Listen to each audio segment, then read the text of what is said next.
In the mid-1990s, Linda Fiorentino looked unstoppable. After one breakout performance, critics whispered she might be the most dangerous femme fatale since Barbara Stanwyck. She had the looks, the talent, the voice that could cut glass or seduce you into handing over your wallet.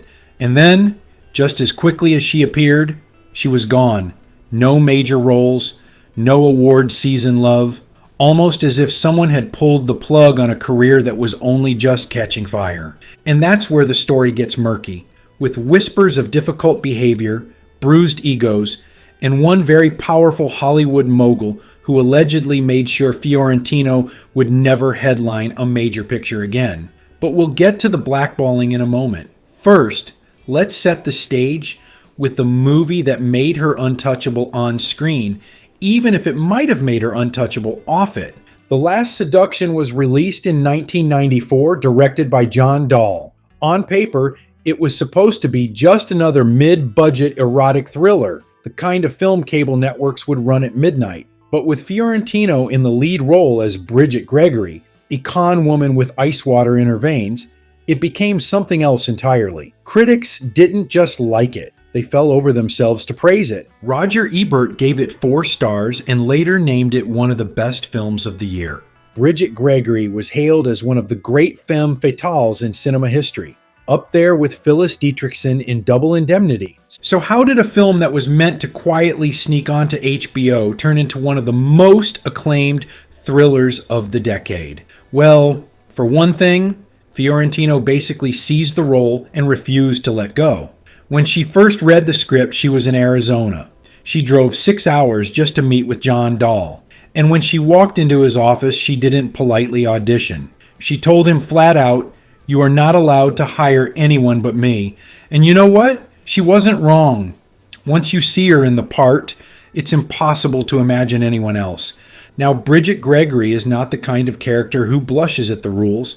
She's the one who makes them, bends them, and snaps them over her knee. And Fiorentino leaned into that ruthlessness. But she also fought behind the scenes.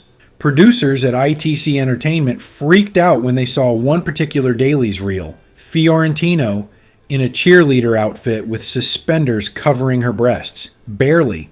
They stormed onto set, shut production down, and ordered the scene cut. The whole idea of pushing the sexual roleplay angle was scrapped. It was a classic case of executives clutching their pearls while making an erotic thriller. And that wasn't the only time Fiorentino's presence turned chaos into cinema. Peter Berg, who played the naive small-town lover Mike, recalled filming the infamous chain-link fence sex scene. It was 5 a.m.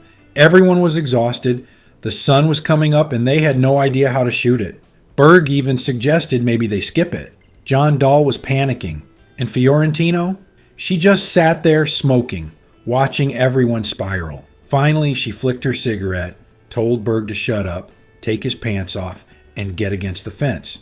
She told Dahl to roll the camera, climbed on, and created one of the film's most iconic images. It was her idea, her execution. Bridget Gregory wasn't just a role. Fiorentino was channeling something bigger. Now here's the cruel irony. Her performance was so good, so commanding, that it became too good. Critics pushed for an Oscar nomination, but the Academy ruled her ineligible. Why? Because the film had aired on HBO before its theatrical release, which disqualified it from the awards race. The producers sued the Academy, arguing she deserved the shot, but it went nowhere. It's one of the great Oscar what-ifs of the 90s. Imagine the momentum she might have had if she'd walked away with a statue. Instead, Fiorentino's career seemed to stumble right after it began soaring. Sure, she popped up in Men in Black as the smart, sardonic medical examiner, and in Kevin Smith's Dogma as Bethany. But then, radio silence. By the early 2000s, she was gone, and that's where the whispers start. Some said she was difficult, that she intimidated co-stars, that she clashed with directors. And maybe there's some truth to that. After all, not every actor who dominates a set gets painted as a problem child unless they're ruffling feathers. But another darker explanation surfaced: Harvey Weinstein. Rumors swirled that Fiorentino had rebuffed Weinstein's advances. And in the Weinstein playbook, that was a career death sentence. The word in Hollywood was that if you said no to him, he said no to you forever. And it wasn't just silence. Allegedly, he'd start whisper campaigns. She's hard to work with. She's trouble. Don't hire her. We now know, after years of testimonies from countless women, that this was exactly his MO, and many believe Linda Fiorentino was one of his casualties. If true, that explains a lot. How else does an actress go from being hailed as the next great noir goddess to practically vanishing from screens within a decade?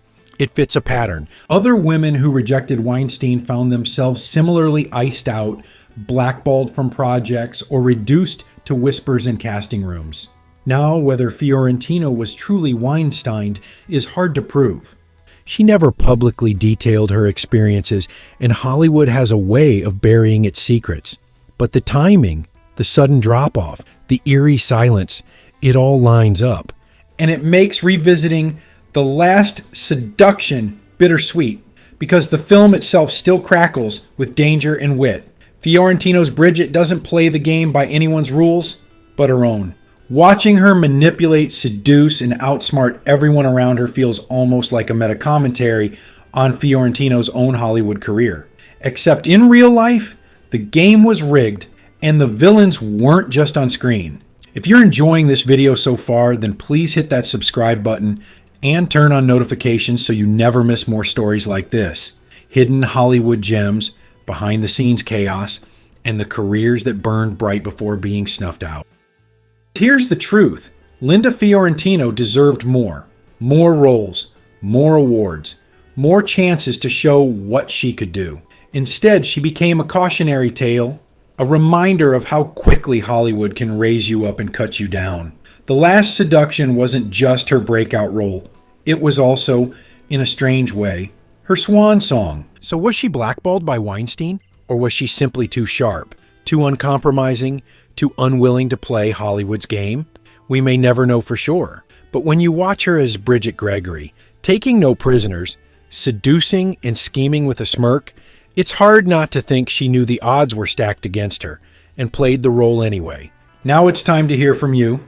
What's your favorite Linda Fiorentino performance? Was it Bridget Gregory in The Last Seduction, or maybe her turn in Men in Black or Dogma? Let us know in the comments below. And if you enjoyed this breakdown, don't forget to like, subscribe, and hit the bell so you never miss another deep dive into Hollywood's most fascinating stories.